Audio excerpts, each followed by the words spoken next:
이 사회가 무엇인지 정확히 알 길이 없는 올리버는 범블씨의 말에 덜컥 놀라서 웃어야 할지 울어야 할지 모를 심정이었다. 하지만 그 뜻을 생각하고 있을 시간이 없었다. 범블씨가 정신 차리라는 듯 지팡이로 머리를 한 대 치고 몸을 풀라는 듯 등을 또 한 대 내리치고 따라오라고 하면서 벽에 하얀 커다란 방으로 이끌었기 때문이다. 거기에는 퉁퉁한 신사들이 8명에서 10명쯤 탁자에 둘러앉아 있었고 상석에 놓인 약간 더 높은 안락 의자에는 유난히 더 퉁퉁하고 얼굴이 아주 둥글고 벌건 신사가 앉아 있었다. 이사님들께 인사드리렴, 범블씨가 말했다. 올리버는 눈가에 걸려있던 눈물 두세 방울을 훔쳐내고 나서 이사님들이 누군지는 몰라도 탁자는 보여서 다행히 탁자를 향해 고개를 숙였다. 얘야, 이름이 무엇이냐? 상석의 높은 의자에 앉은 신사가 물었다. 올리버는 너무나 많은 신사들이 보여서 두려움에 부들부들 몸이 떨려왔다. 거기다 말단 교구관이 뒤에서 한 대 더 치는 바람에 울음을 터뜨리고 말았다. 이 두 가지 이유로 올리버는 아주 낮고 머뭇거리는 목소리로 대답을 할 수밖에 없었다. 그러자 흰 조끼를 입은 신사가 올리버를 보고 바보라고 평했고 올리버는 이 말을 듣자마자 갑자기 오기가 생기면서 마음의 안정을 되찾았다. 야, 내 말을 들어보렴. 네가 고아라는 건 잘 알고 있겠지? 높은 의자에 앉은 신사가 물었다. 그게 뭔가요, 선생님? 가엾은 올리버가 되물었다. 이 녀석은 정말 바보로군. 내 그럴 줄 알았지. 흰 조끼를 입은 신사가 아주 단정적인 어투로 말했다. 만약 어느 계급의 구성원이 같은 종의 다른 사람들을 직관적으로 인식하는 능력을 타고났다면 의심할 여지 없이 이 흰 조끼를 입은 신사야말로 그런 문제에 의견을 내놓을 자격이 충분한 사람일 터였다. 조용! 제일 먼저 말을 했던 신사가 말했다. 넌 아버지도 어머니도 없고 교구가 너를 길렀다는 건 알고 있을 거야, 그렇지? 네, 선생님. 올리버가 심하게 훌쩍이며 답했다. 그런데 무엇 때문에 우는 것이냐? 흰 조끼를 입은 신사가 물었다.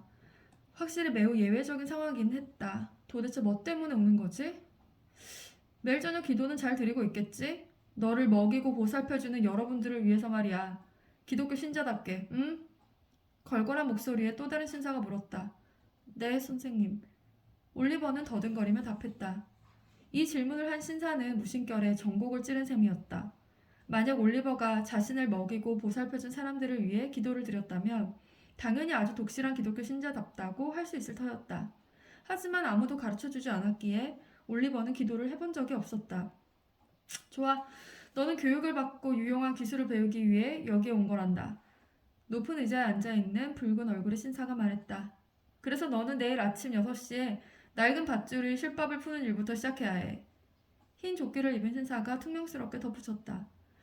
낡은 밧줄에 실밥을 푸는 간단한 과정 속에서 교육과 기술이라는 두 가지 축복을 받을 수 있다는 사실에 올리버는 말단 교구관의 지시에 따라 꾸벅 감사 인사를 올린 다음 서둘러 커다란 보호소 건물로 끌려가서 거칠고 딱딱한 침대 위에서 훌쩍거리다가 잠이 들었다.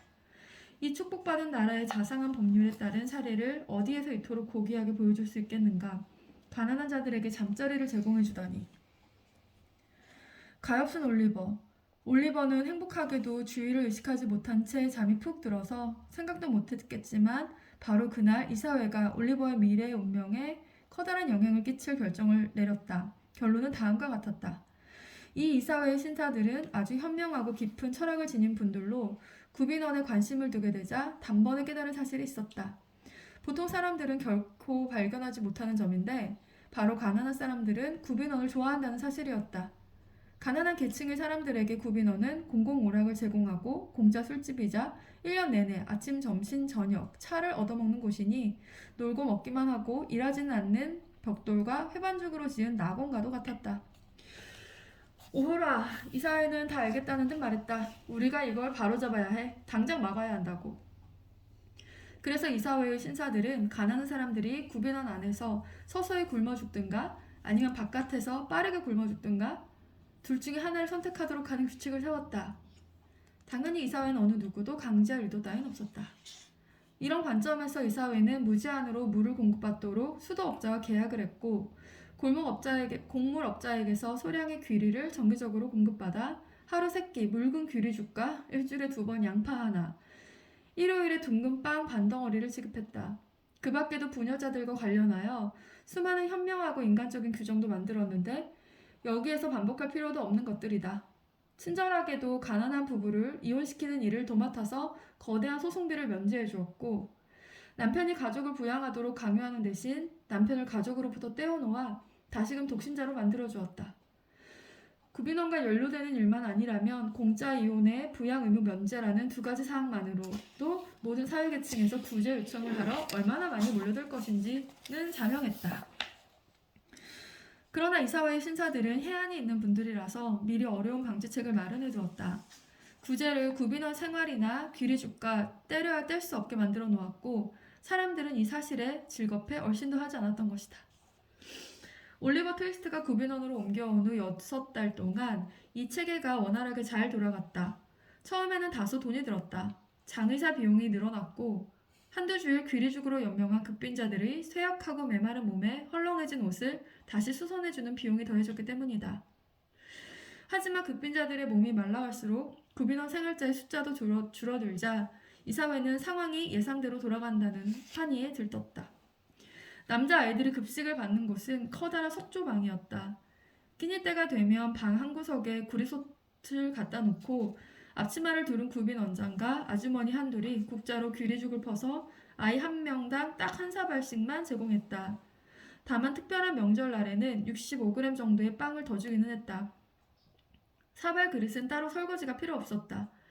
그릇이 윤이 날 때까지 숟가락으로 긁어먹었기 때문이다. 그리고 아이들이 이 작업을 끝내고 나면 숟가락이 사발 그릇만큼 커서 금세 마무리되었다. 얼마나 열렬하게 구리솥을 쳐다보았는지 하루의 벽돌들까지 모조리 집어삼킬 듯 눈빛을 긁어렸다. 그러면 혹시 죽 한 방울이라도 떨어져 있을까 싶어서 손가락을 열심히 빨아댔다. 원래 남자아이들은 식욕이 왕성한 법이다. 올리버 트위스트와 동료 아이들은 3달 동안 서서히 굶어 죽어가는 고문을 당하고 있었다. 마침내 모든 아이들이 너무나 배를 골아서 극도로 개걸스러워지고 사나워져갔다. 개중에 나이에 비해 키가 좀 큰 편인 아이 하나는 아버지가 작은 음식점을 했던 터라 이런 고통에 더 익숙하지 못했고, 하루에 죽 한 사발을 더 먹지 못하면 어느 밤에 옆자리 아이를 잡아먹게 될지도 모른다며 아이들에게 은밀히 말하곤 했다. 마침 옆자리 아이는 아주 어리고 연약한 아이였고, 키 큰 아이는 굶주림에 지친 거친 눈빛을 가지고 있어서 다른 아이들은 은근히 그 말을 믿을 수밖에 없었다. 아이들은 회의를 열어 제비를 뽑아 그날 저녁을 먹은 후에 구빈 원장에게 가서 죽을 더 달라고 말할 사람을 결정했다. 하필이면 올리버 트위스트가 뽑히고 말았다. 저녁 시간이 되자 아이들은 자리를 잡고 앉았다. 요리사 복장을 한 구빈 원장이 구리솥 옆에 섰고 뒤쪽으로 급빈자 도우미들이 늘어서서 배식을 시작했다. 그리고는 부족한 급식에 대해 기나긴 감사 기도가 이어진 후 죽이 눈 깜짝할 사이에 사라졌다. 그러자 아이들이 서로 수군거리며 올리버에게 눈짓을 했고, 옆에 앉은 아이들은 팔꿈치로 올리버를 찔러댔다. 올리버도 어린아이에 불과했지만 허기에 시달려 너무나 절박했고 참담한 마음에 이리저리 따져볼 정신이 없었다. 올리버는 자리에서 벌떡 일어나 사발 그릇과 숟가락을 들고 구빈 원장에게 다가가서 스스로도 놀랄 만큼 용감하게 말을 꺼냈다. 저기 원장님, 조금만 더 주세요. 퉁퉁하고 건장한 덩치의 구빈 원장이었지만 올리버의 당돌한 요구에 금세 낯빛이 돌변했다. 몇 초간 이 조그만 반란자에게 너무 놀라서 멍하니 바라만 보더니 구리솥을 부여잡고 겨우 정신을 차릴 정도였다. 배식 도우미들도 깜짝 놀라서 몸이 굳었고 다른 아이들도 두려움에 경직되었다. 뭐라고? 마침내 구빈 원장이 희미한 목소리로 입을 열었다. 저기 원장님, 조금만 더 주세요. 올리버가 대답했다. 구빈 원장이 올리버의 머리를 향해 국자로 내리치고 올리버의 양팔을 꽉 붙잡은 채 비명을 지르듯 큰 목소리로 말당 도구관을 불렀다. 때마침 이사회가 근엄하게 진행되는 중간에 범블씨가 요란하게 문을 박차고 들어와 흥분한 목소리로 상석의 높은 의자에 앉은 신사에게 알렸다. 림킨스 이사장님, 죄송하지만 올리버가 더 달라고 했답니다. 다들 깜짝 놀랐다. 모든 이사들의 얼굴에 공포가 서렸다. 더 달라고 했다고? 림킨스 이사장이 소리쳤다. 범블, 일단 진정하게. 그리고 내 말에 똑바로 대답하게. 지금 그 아이가 규정대로 배급받은 저녁을 다 먹고서도 더 달라고 했다는 말인가? 네, 그랬답니다, 이사장님. 범블씨가 대답했다. 그 녀석은 앞으로 교수형을 당하겠군. 장담하건대 교수형을 당할 거라고. 흰 조끼를 입은 신사가 말했다. 아무도 이 예언자의 의견에 토를 열지 않았다. 그 자리에서 열띤 토론이 벌어졌다. 당장 올리버를 가두라는 명령이 떨어졌다. 이튿날 아침에 구빈원 대문에는 올리버 트위스트를 교구에서 데려다주는 사람에게 5파운드를 지급하겠다는 공고가 나붙었다. 교구에서 데려가주는 사람에게 5파운드를 지급하겠다는 공고가 나붙었다. 다시 말하자면 어떤 직종이나 업종, 직업이건 간에 도자를 원하는 사람이면 남녀 누구에게나 올리버 트위스트와 5파운드를 준다는 내용이었다. 내 평생 이토록 확신이 드는 일은 없었어. 이 녀석 결국에는 교수형을 당할 거라는 확신만큼 말이지. 흰 조끼를 입은 신사가 이튿날 아침에 대문을 두드리다가 대문 위에 붙은 공고를 읽으며 말했다. 앞으로 이 흰 조끼 신사의 말이 맞을 것인지 차차 밝혀질 예정이고 올리버 트위스트의 삶이 길지 짧을지는 슬쩍 암시하는 것만으로도 이야기의 흥미가 반감되기 마련이니 이 정도에서 줄이겠다.